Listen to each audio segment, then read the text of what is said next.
I have now removed the sheeting on the bottom part of the wing because I wanted to see how well done or not the structure was.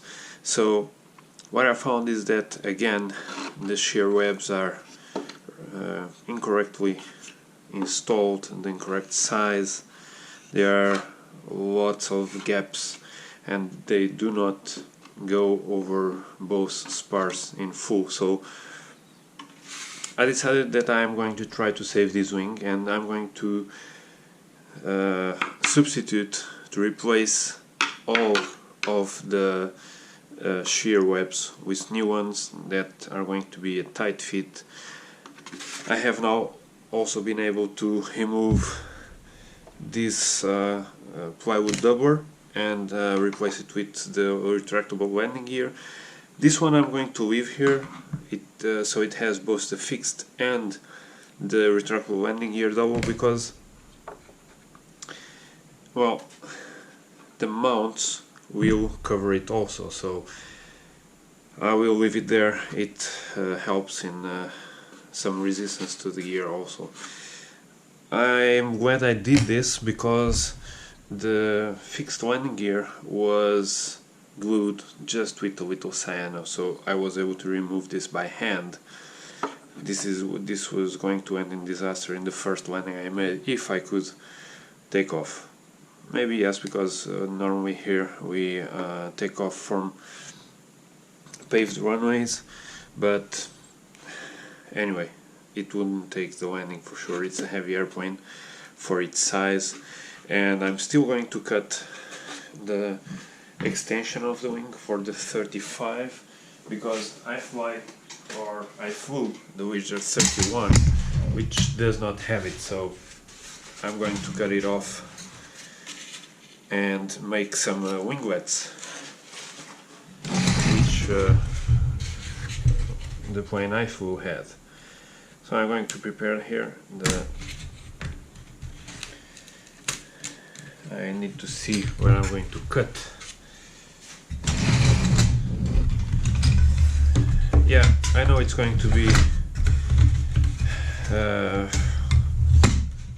heavier on the wing loading, but for me it's important to have this detail right, and as I fly from normally from air bases, I have plenty of runway. The engine I will put is this one. I will have some photos. It's a Cyclon Power 53 3 turns.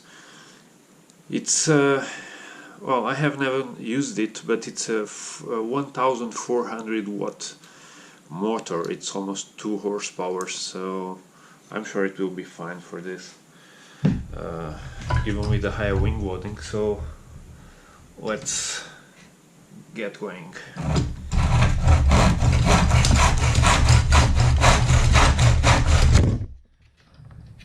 Oops.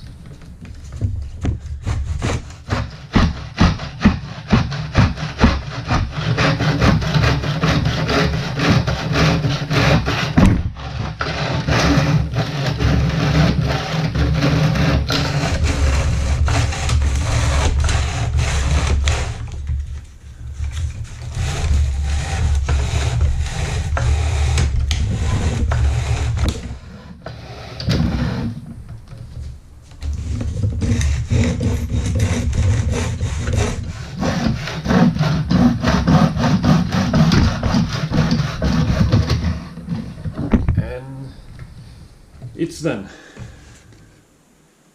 So now I have, yeah, it's quite small, but well, just put some speed onto it. I don't know still if I'm going to have some flaps or not. I'm going to evaluate this now. So get going with this. It's very structural for this kind of piece. However, I think I'm going to build a box just around here to glue there on the wing, and then glue this into the box. it's an additional feature for structural integrity, and I know I sometimes overbuild things, but until today I have not had a single structural failure, so I want to keep it that way, especially on such a highly modified kits like this one. About scale details, I decided I will use the scale size ailerons, which is this line here. It is in the correct position already, and I know it is very small in size compared to the stock aileron from the kit. However, I'm going also to use flaps, and I'm going to mix them like flaperons. That means they will also move when they are deflected upwards with the aileron movement of the corresponding side. That is a great help. I already tested this feature on other models that I have, and it functions perfect. I don't have any complaints with that. About more scale features, I'm going to install 2 wing fences here and the winglet as per the 31 that I used to fly. The only thing I don't know if that I'm going to replicate is the real aircraft has some alternated flat head and dome head screws on the leading edge, and it has also some triangles in several places in the leading edge, small triangles, very small, about, I don't know, maybe this size. And there are also 2 strips of inverted triangle in the top of the wing. By inverted triangle, I mean that if this is the wing profile, and this is oversized for you to understand, the triangles are like this, and they are disposed, it's several strips of triangles here and here. I don't really know if I'm going to replicate that here, because this wing profile is very different from the real wing, and I'm not sure that it will help. I have to study a little bit more this and to decide if I'm going to put them or not, but probably not. I'm not going to have them. So about this, I'm going to have a structure from here to there to support the flap, the big flap, which is going to be a one-piece balsa wood, and the servos will be on the wing, both for the ailerons and for the flaps. From there I have only to finish replacing the shear webs, and then the covering, the wing skin,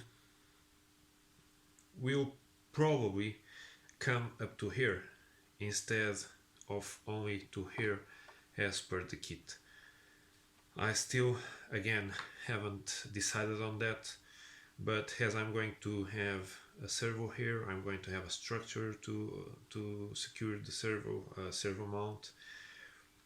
I don't know, I still have to see that in more detail. However, this is the basic layout of the wing as I'm going to make it.